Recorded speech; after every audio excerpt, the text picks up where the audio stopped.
Amém. Abra sua Bíblia comigo no primeiro livro de Crônicas, capítulo 4. Primeiro Crônicas, capítulo 4, lá no comecinho da Bíblia, Antigo Testamento. Primeiro Crônicas, capítulo 4. Glória a Deus. Nós vamos ler do versículo 9, o 9 e o 10, só 2 versículos. Amém?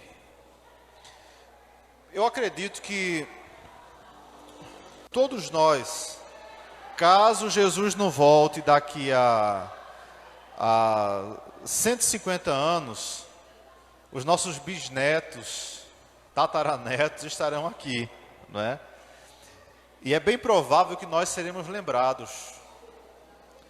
Agora, a pergunta aqui é o seguinte, eu quero que você pare para pensar. Como que você quer ser lembrado um dia quando você partir? Ou qual o legado que você vai deixar?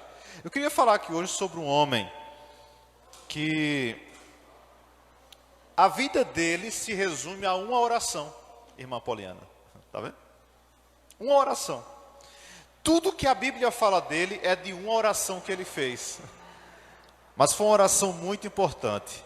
Agora, antes da gente poder entrar aqui nessa palavra, você encontra aí 1 Crônicas, capítulo 4, versículo 9, que se tiver sem Bíblia, está com o texto aqui. Eu quero orar com a igreja. Pela manhã nós oramos por ele, depois que terminou a transmissão, nós oramos.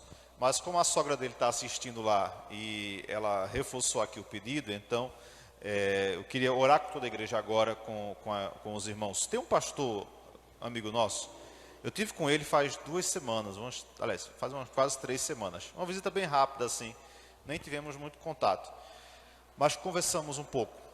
E ele estava bem, estava legal, tudo tranquilo. Ele trabalha em 3 cidades, ele é pastor aqui em Umari, mora em Passira e trabalha em Caruaru. Então, assim é a vida dele. E aí, na outra semana, eu tomei conhecimento que ele estava com sintomas de Covid. E ontem, a família me informou que agora a sogra dele falou o seguinte: hoje pela manhã eu fiquei sabendo que ele saiu de Passira, foi encaminhado para Limoeiro, e agora a sogra informou que ele está indo para a UTI em Recife. Mais de 75% do pulmão comprometido. Então, é uma situação bem grave, né? E ele é uma pessoa muito amável, assim, eu tinha visto ele em 2002, assim, conversado com ele em 2002, e reencontrei ele há algumas semanas atrás. Estava bem, né? Mas ele teve esse problema recentemente. Eu quero que a igreja ore com ele. O nome dele é pastor Edinho. Ele é pastor, a esposa missionária. Eles pastoreiam aqui em Umari, mas residem lá em Passira, lá perto da nossa igreja. E assim, a família está preocupada, mas está orando. E viu Irmã Socorro, inclusive, foi quem nos recebeu. Nós fizemos várias visitas sexta-feira lá em Passira.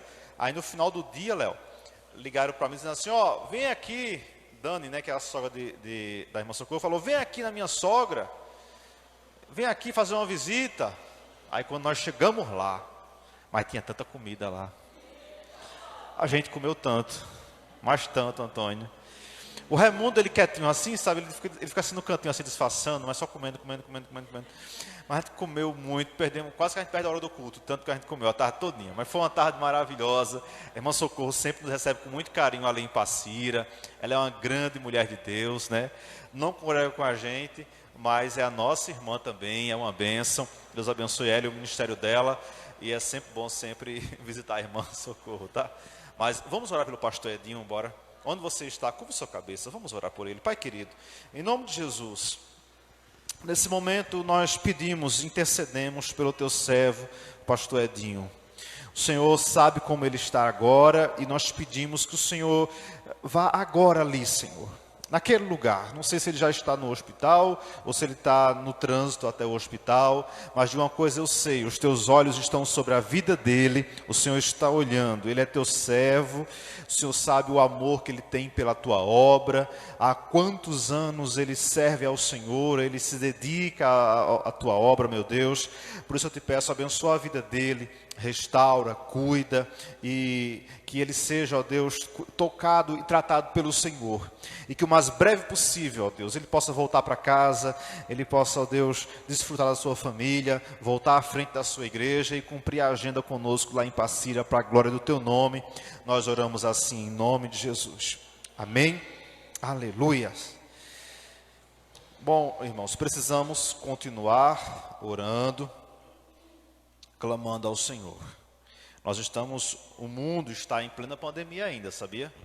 Por isso temos que continuar mantendo nossos cuidados, porque a gente tem que fazer a nossa parte. Você lembra quando o diabo falou para Jesus assim: ó Jesus, se tu és o Filho de Deus, pula daí. Ele leva Jesus no pináculo do templo, né? E fala assim: pula daí, porque eu conheço também a Bíblia. Está escrito lá no Salmo 91, ó, que aos teus anjos o Senhor vai dar ordem e ele vai sustentar o Senhor. A resposta de Jesus para o diabo é incrível. Jesus fala assim: olha aqui, diabo, também está escrito: ao Senhor teu Deus adorarás. Aliás, também está escrito: não tentarás ao Senhor teu Deus. E o diabo se cala, porque naquela resposta, além de Jesus falar o seguinte: olha diabo, eu não posso fazer aquilo que vai provocar ou vai tentar a Deus, mas sabe de uma coisa, Ele é o teu Deus, Ele também é o teu Deus. E o diabo não responde a Jesus sobre isso, porque de fato, o Senhor, Deus, Ele é o Senhor de tudo, inclusive do diabo. O diabo reconhece, sabe que Ele é o Senhor, que Ele que é grande. Aí Jesus fala assim: diabo, tu sabes que a gente não pode tentar o Senhor teu Deus. Gente, até o inferno reconhece. A Bíblia fala que os demônios, eles não só creem, mas eles estremecem, eles tremem diante do nome de Jesus. É por isso que quando a gente canta aqui, não é? Que não há outro nome, que não há um nome igual ao dele. De fato não há, Ele é todo poderoso. Amém? Então, a gente não pode tentar Deus. Irmão, se Jesus não quis brincar com coisa séria, por que a gente às vezes quer brincar, né? Não, a situação é séria sim, estamos em plena pandemia, e ninguém aqui é de aço, não. O ano passado, quase que uma malária me mata, vocês esqueceram? Eu passei 9 dias de UTI, vendo estrelinhas lá,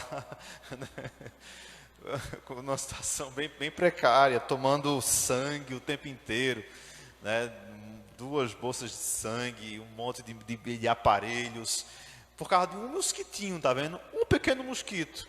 E sabe onde foi que o mosquito me infectou? Lá na África. A gente estava lá fazendo a obra de Deus, cuidando de gente, abençoando o povo. Pode deixar o ar aberto, querido, deixa tranquilo aí. É porque, glória a Deus, é melhor do que a gente suar muito aqui hoje. Mas é só, a gente está fazendo a obra de Deus. Nós não estamos, e eu acho que hoje a gente pode falar um pouco sobre isso aqui. A gente não está imune às consequências da vida. Nós somos humanos, certo, gente? Então vigiem, continuem seguindo os protocolos, por mais louco que eles sejam.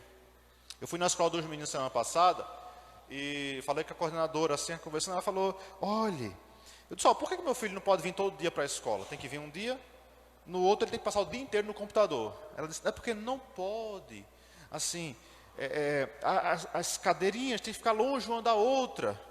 Aí estava no recreio, para azar dela. Eu disse: dona coordenadora, me dê uma reparadinha no pátio ali.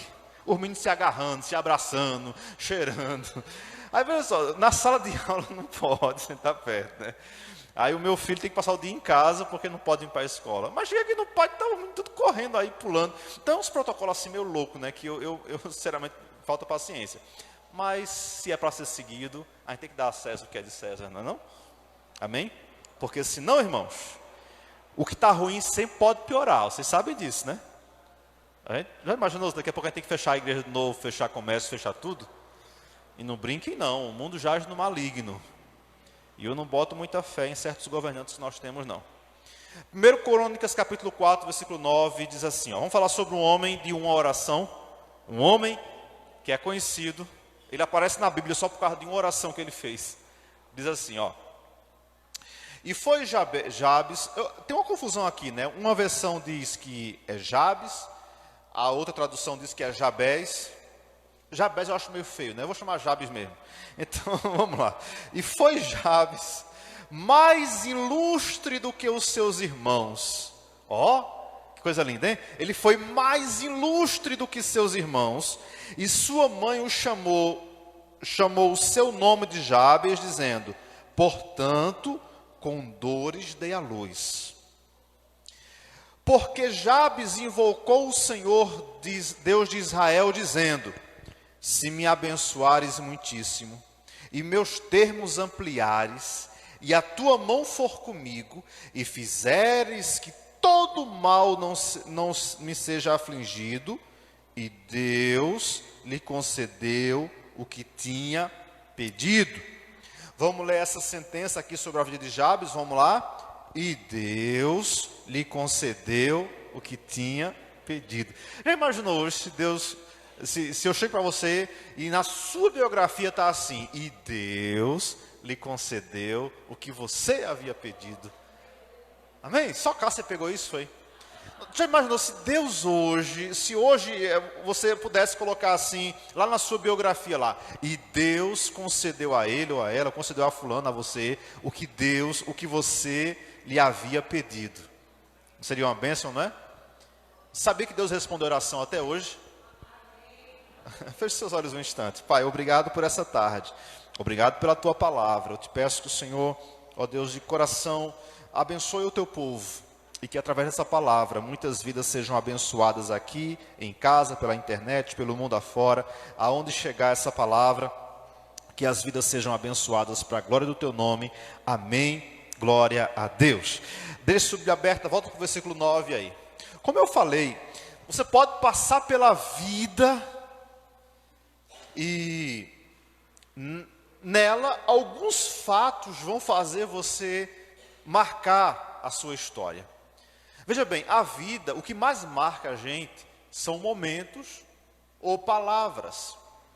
Quem tem filhos aqui com menos de 6 anos? Quem tem menos de 6 anos? Alguém tem aqui filho menos? Ó, ali. Ah, João tem menos de 6 anos, né? João é uma bênção, João vai ser profeta.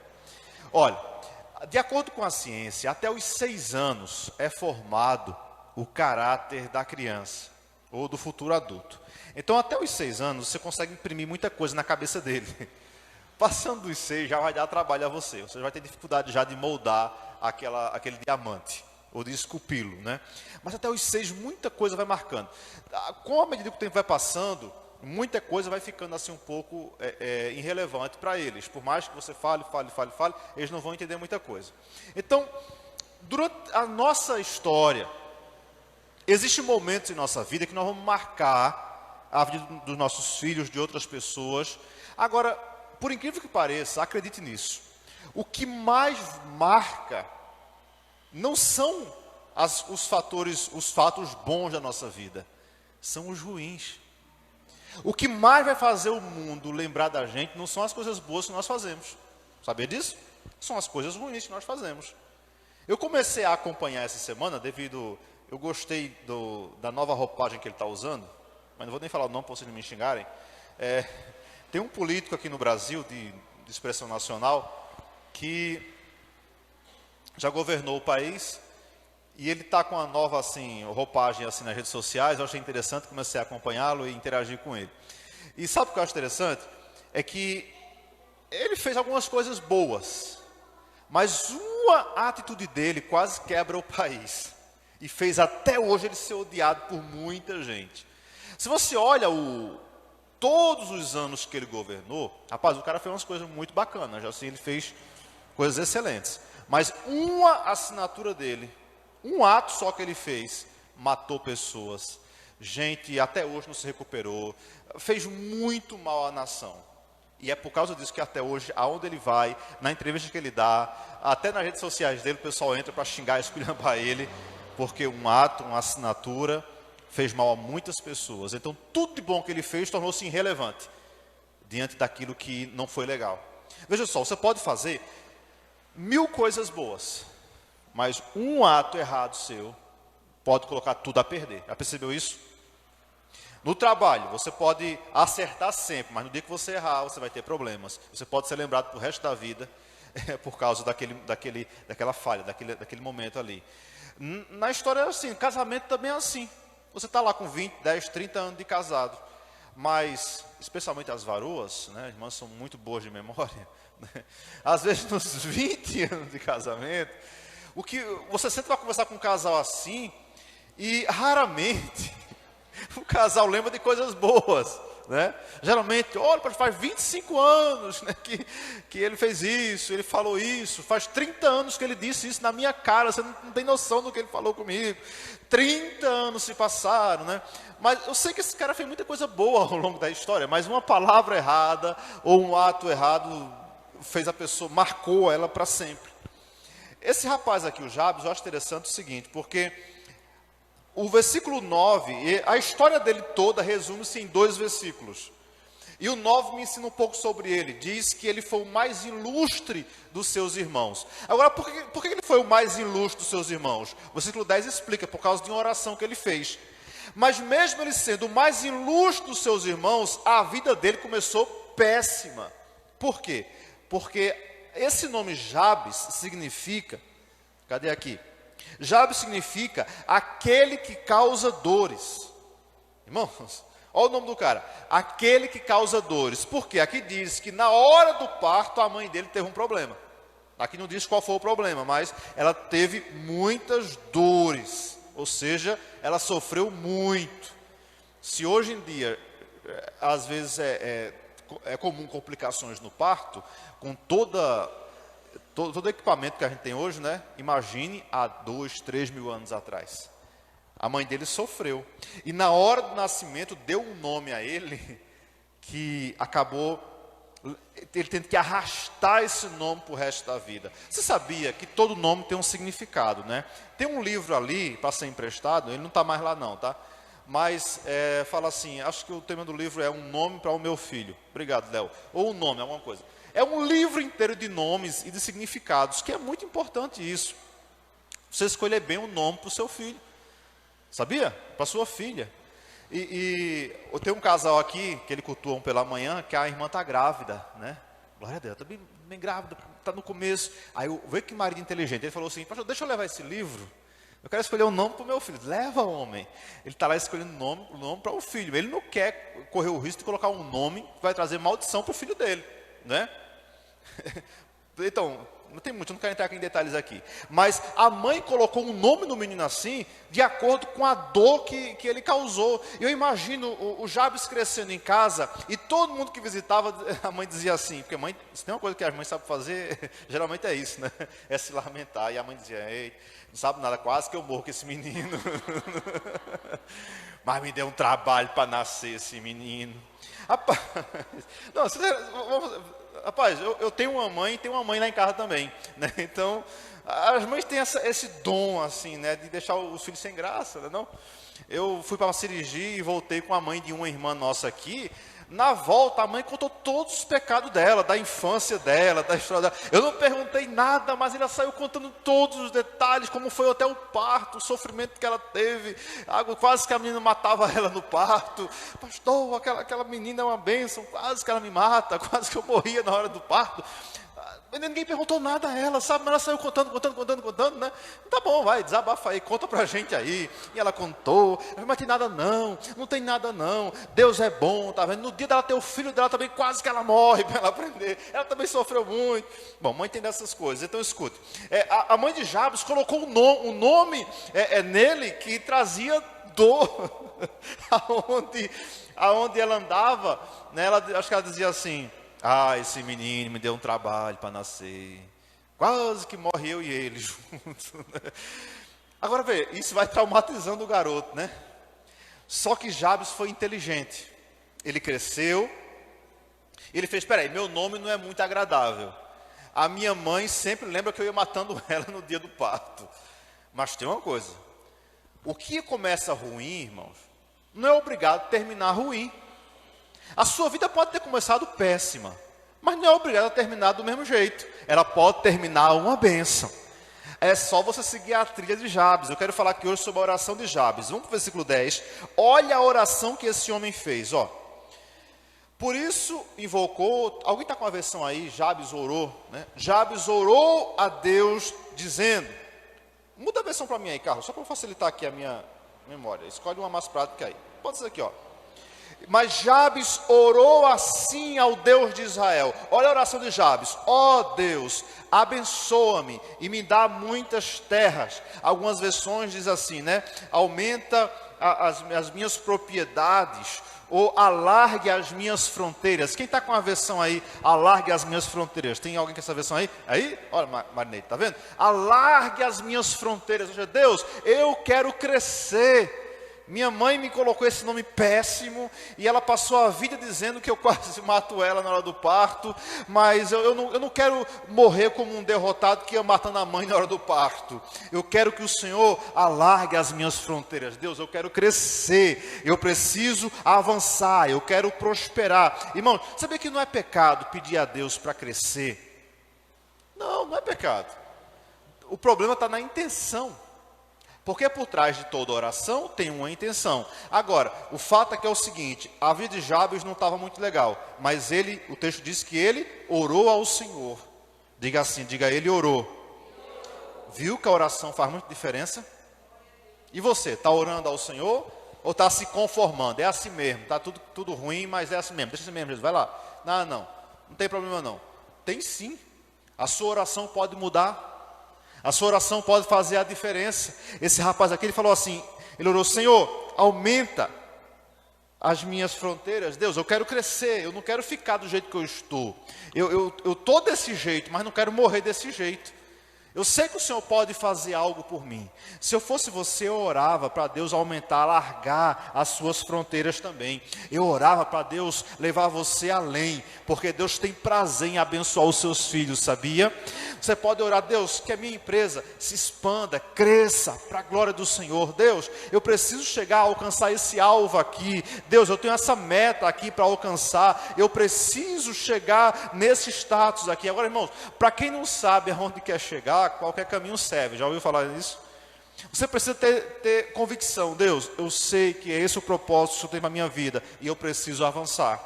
Ou a gente não pode ser assim, tão tímidos a ponto de uma irmã chegou para o pastor uma vez e falou o seguinte, pastor, eu sou assim, pastor, olha, eu nunca pedi a Deus um marido bom. Aliás, eu nunca pedi a Deus um casamento bom, nunca pedi a Deus uma casa boa, nunca pedi a Deus dinheiro, nunca pedi a Deus um bom emprego. Aí o pastor falou, é por isso que a irmã não tem, né? Porque se a irmã orasse, provavelmente Deus iria abençoar. Tem gente que acha que derrota, viver na miséria, é uma questão assim de, Deus está me abençoando. Não, Deus tem prazer em abençoar você, é de alargar as suas tendas. Tudo depende da oração que você vai fazer. Amém, gente?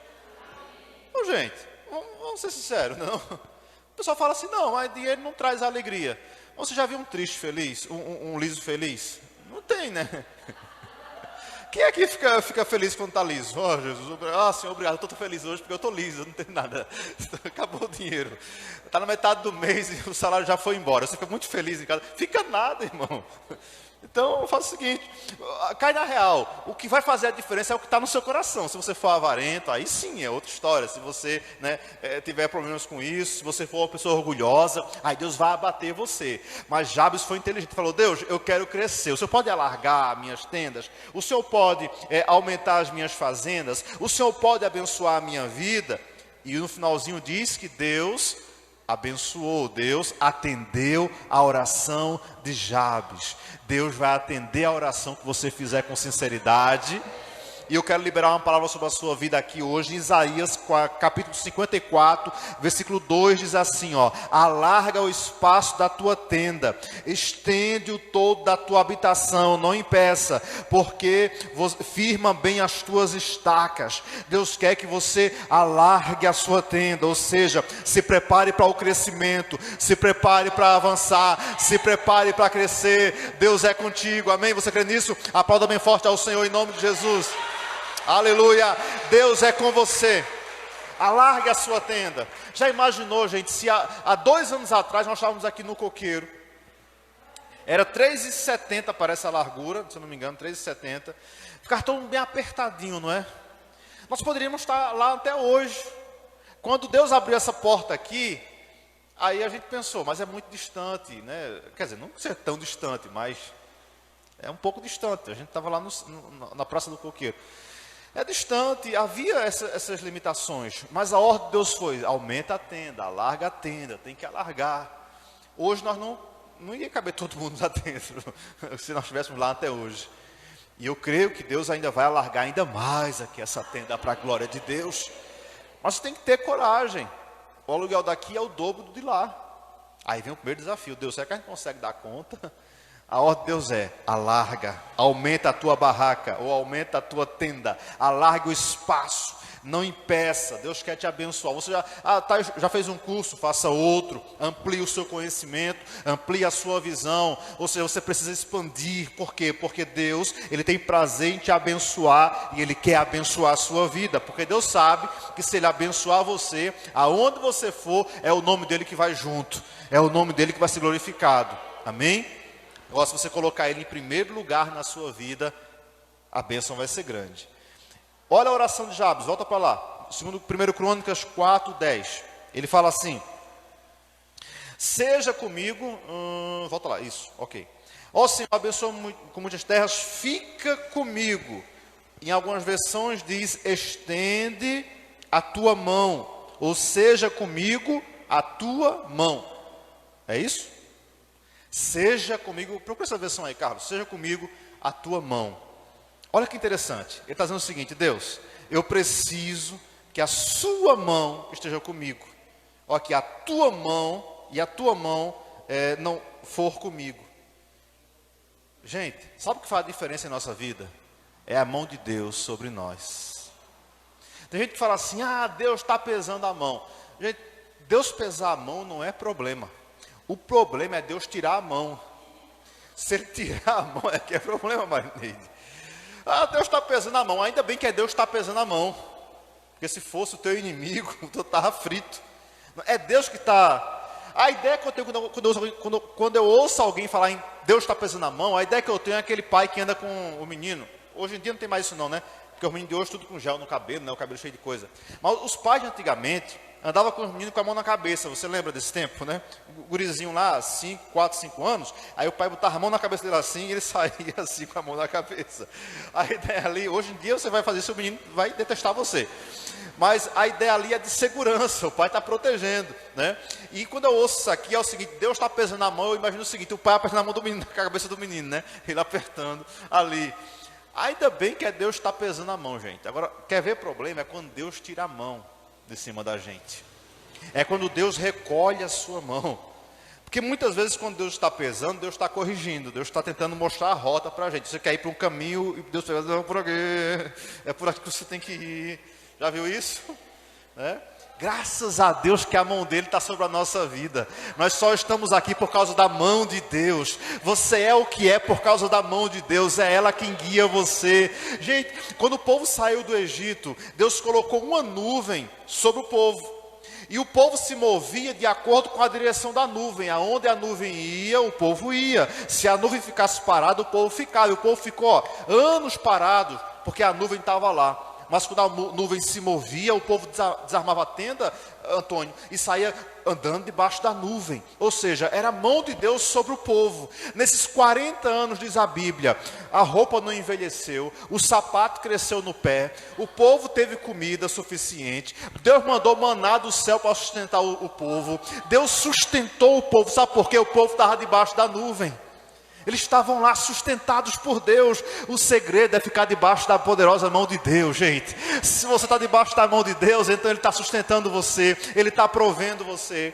Agora, eu imagino sinceramente, que muitas vezes a nuvem no deserto ficava lá parada. E o povo dizia assim, alguns diziam assim, rapaz, que chato ficar aqui esse tempo todo. Essa nuvem não anda, o negócio não sai do lugar. Eu acredito que alguns tentaram dar um pulinho fora da nuvem, debaixo da nuvem. Mas e o sol escaldante lá do deserto? Você sabe de uma coisa? Debaixo da nuvem está chato, está monótono, mas é melhor lá. Deixa eu ir para debaixo da nuvem, aqui eu tenho proteção. Por que Deus colocou uma nuvem sobre o povo no deserto? Porque Deus é inteligente. Deus sabia que o sol ia torrar todo mundo. Aí Deus envia a nuvem. E à noite, que a temperatura do deserto baixa, né, abaixo de 0 muitas vezes, Deus colocava uma coluna de fogo para aquecer o povo. Olha que Deus inteligente. De dia tinha sombra, tinha uma nuvem, o clima de ar-condicionado lá debaixo da nuvem. E à noite, que o frio era forte, Deus mandava o calor, a coluna de fogo. Então de dia tinha nuvem, de noite tinha fogo, e o povo nem sentia calor excessivo, nem sentia frio excessivo, ninguém morria por causa de frio, ninguém morria por causa do calor, porque Deus estava cuidando do seu povo, estava todo mundo debaixo da mão de Deus. Os que tentaram sair se perderam. Alguns tentaram fugir, se deram mal. Alguns se recusaram a estar debaixo da nuvem, tiveram problemas. Mas aqueles que estiveram debaixo da mão de Deus foram até o fim e foram grandemente abençoados. Tudo que você precisa é estar debaixo da nuvem, é estar debaixo da mão de Deus. Amém, gente? Porque se você está debaixo da mão de Deus, é Ele quem guia você. Você às vezes pensa em ir para um lado, mas a nuvem vai para o outro. Então você fala, opa, peraí, eu vou, é por aqui que eu vou. Quantas situações, do nada você sente assim, peraí, estou sentindo que não é essa direção. Eu vou por esse caminho aqui. É a nuvem guiando você, é a mão de Deus guiando você, é Deus direcionando a sua vida, porque você está cuidado por Deus, Deus está cuidando de você, amém? Escute, a oração dele aqui, ó, ele fala, eu preciso que a tua mão esteja sobre mim, peça isso sempre ao Senhor, Senhor, que a tua mão esteja sobre mim. Lá em Atos 11 tem um versículo que eu acho lindo, diz que a mão do Senhor estava com eles. Com quem? Com os discípulos. E aonde eles passavam, milagres aconteciam. Por quê? Porque a mão de Deus estava com eles. Que a mão de Deus esteja sobre a sua vida. É tudo que você precisa. Que a mão dele esteja contigo. Porque se a mão dele estiver com você, você vai vencer em nome de Jesus. Terceiro, o que é que ele pede mais a Deus aqui? Que a tua mão for comigo. E se fizeres, que o mal não seja afligido. Ou seja, ele pediu proteção a Deus. Ele falou, Deus, me preserves do mal, de modo que eu não me sobrevenha aflições. E o resultado foi que Deus fez o que Jabes pediu. Ele pediu proteção a Deus. Você precisa ter essa realidade, gente. Senhor, o Senhor pode, me protege? Eu sei que o Senhor pode. Você tem noção de quanto que custa seguranças particulares, andar com guarda-costas? É um negócio muito custoso. Geralmente só os chefes de estados, autoridades, empresários de multinacionais andam cercados de seguranças. Eles se revezam 24 horas por dia, né? É uma situação muito... Você perde privacidade, perde tudo. Mas olha que interessante, a Bíblia fala que os anjos, o anjo, aliás, do Senhor, acampa ao redor dos que o temem e os livra. O ímpio tem que gastar milhões para ter um pouco de segurança. Você basta andar com Deus e Ele está guardando você. Ele é o Deus que livra, Ele protege, Ele abençoa a sua vida. Quanto vale um anjo, hein? Quanto custa a segurança de um anjo? Eles não são fraquinhos não. Teve um que deu uma volta lá no arraial dos assírios, se eu não me engano. Em uma noite, ele matou 185 mil soldados. Em uma noite, uma volta que ele deu. Um anjo só deu uma volta no Egito em uma noite e matou todos os primogênitos do Egito. Eles são bem fortes. Eles estão à sua disposição, eles cuidam da sua vida, eles guardam você como guarda-costas. Ah, pastor, é o tal anjo da guarda que eu ouvia falar. Não é bem assim não. Vai com calma aí, não vai orar para o anjo da guarda, não vai pedir para Deus trocar o seu anjo. Tem uma igreja por aí fazendo a troca de anjo. Eu vi, gente, está lá no YouTube lá, sessão da troca de anjo, venha, você não está satisfeito com o seu anjo, venha que nós vamos trocar o seu anjo. Eu não sei como que é isso, mas escute uma coisa, Deus não precisa trocar o seu anjo não. O que Ele tem colocado para cuidar de você, está fazendo o serviço direitinho. Olha aí, você está de pé até hoje, rapaz, você está até aqui, Deus está sustentando você. Olha o que a palavra de Deus diz. Na oração do Pai Nosso, Ele nos ensina a gente a orar dizendo, Senhor, livra-nos de todo mal. Você não aprendeu a orar o Mateus 6, né? A oração do Pai Nosso? Livrar-nos de todo mal. Você já pediu isso para Deus? Vai sair de casa, Senhor, me livra do mal. Porque o mundo jaz no maligno, não é? Eu lembrei agora da história de uma moça que o rapaz estava, o varão, né, estava paquerando ela. E ele falou assim, E aí? Amém? Já era ou já foi? Né? Aí ela falou assim, você está nas minhas orações. Aí ele falou, Em que parte das orações? Aí ela disse, nessa parte que diz, livrai-me do mal. Amém. Então, escute, Deus livra, Deus dá livramentos. E Deus livra a gente do mal sim, irmãos. Você não tem noção do quanto Deus está cuidando de você. Olhe para a Bíblia e veja quantas pessoas aqui Deus cuidou, Deus livrou. A mão dele estava sobre o povo dele em todo o Antigo Testamento. Milhares de inimigos se levantaram, mas não pararam o povo de Deus. A história da igreja mostra o quanto tentaram sufocar a igreja, mas não destruíram a igreja. Por quê? Porque a mão do Senhor estava sobre eles. No livro de Atos, matavam um. Roma pensava que matando resolvia. Matava um cristão, convertia 10 com o testemunho daquele que morreu. Sabe por quê? Porque ninguém para o povo de Deus. É a mão do Senhor que está sobre o povo dele. É a mão do Senhor que está sobre a sua vida. Ninguém pode parar você. Sabe por quê? Porque se você está debaixo da nuvem, debaixo da mão de Deus. Olha o que aconteceu com Jabes aqui, com Jabes. E Deus lhe concedeu o que lhe havia pedido. Nessa tarde eu creio que Deus vai responder orações aqui. Que Deus vai fazer milagres aqui. Gente que está em casa aí, escute, Deus vai ouvir a sua oração, Ele vai conceder o que você está pedindo. Você precisa ter essa dinâmica com Deus. Aqui na minha bolsa ali, que eu estou a fim de trocá-la, que está parecendo bolsa de testemunho de Jeová. Dentro dessa bolsa aí, tem uma caneta. Olha, eu ando com o meu caderno da capa preta, Antônio. E todos que pedem oração, sério, eu anoto lá. E eu vou orando. Porque eu sei que Deus responde a oração. Eu vou anotando e eu coloco a data de início e data do fim. E eu acho interessante, faz um ano que eu anotei nele assim. Aí posso falar nome porque ela subiu aqui e contou, então não é mais segredo. Há um ano atrás eu anotei a data e quando nós começamos a orar, a irmã tinha sido diagnosticada com câncer, não foi? Irmã da Cira. Nós começamos a orar há um ano atrás. Acho que foi fevereiro do ano passado, foi isso mesmo. Começamos a orar, Senhor, não permita que a tua serva seja vencida por esse mal, mas dá vitória a ela. Vamos lá, orando e acompanhando passo a passo, semana a semana. A gente visitava ela, ligava para ela, a Cássia colou nela e começou ali a estar mais próximo dela. E eu visitei ela uma vez, ela estava muito debilitada em casa, recebendo medicação na veia ainda em casa. Eu disse, Deus, vamos lá, tá aqui, oramos. Hoje faz 8 dias que ela subiu aqui e falou assim, irmãos, estou curada do câncer, o câncer foi embora, eu venci um câncer, vou fazer outra cirurgia, mas é uma outra situação, mas o câncer já era, foi eliminado. Fui lá no caderno e dei baixa, tá aqui a data do domingo passado, acabou, vitória concluída. Igreja, você precisa levar a sério a oração. Deus ouve orações. Você pode ficar em pé comigo?